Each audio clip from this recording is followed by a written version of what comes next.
I'm a studio owner from Baroda.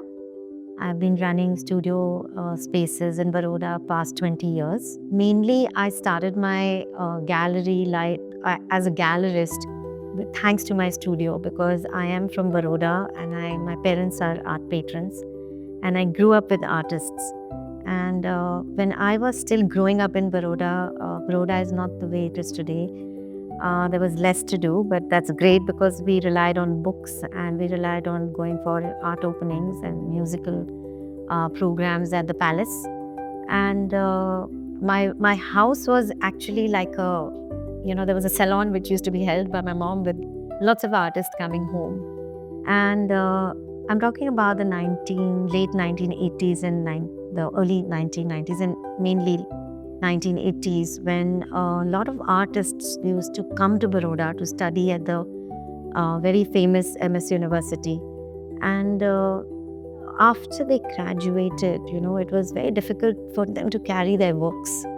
And it was also difficult, especially for installation artists and sculpture artists to carry it because it was so expensive.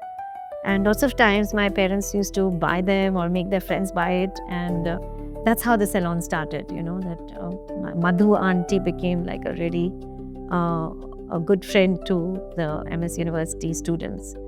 And also, at those days, one realized that, a person who graduates, BCom graduate or any other graduate, they get a job.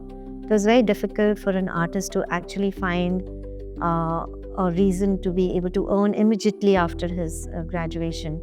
And so that's how, my parents thought that they would use the extra privileges which they have been bestowed by the Almighty and shared it with the art fraternity. And they started giving residencies to artists. They started giving space to artists. I feel like when a lot of artists are working together, a lot of synergy is there, a lot of exchange is there.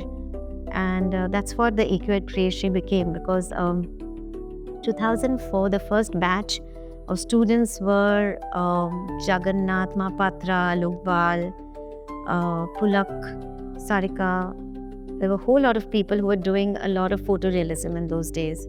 I don't remember all the artists, but right now I was just told that there were almost 400 to 500 artists from 2004 to 2024 who passed through our studio, which is a lot. I realized that just having a studio was not enough. It was very important to also create some kind of income for myself and the artist also. So we started the gallery called the Priyashree Art Gallery because I was an art consultant for the longest time, so I didn't change the name. I regret that, but the gallery started being called the Priyashree Art Gallery. And we started a gallery in Mumbai, which was on the seafront. And we started regularly showing a lot of MS University students. And for almost 10 years, we also did this series called the Big Baroda Show, which we used to pick up artists who were still in college doing the MA or BA and then used to get their works to Mumbai and show it. And they were picked up, the artists were recognized and picked up by a lot of gallery people, which was very exciting for me. I think that is what I thrived on. And that continued for the longest time. And it also helped me to establish myself as a gallery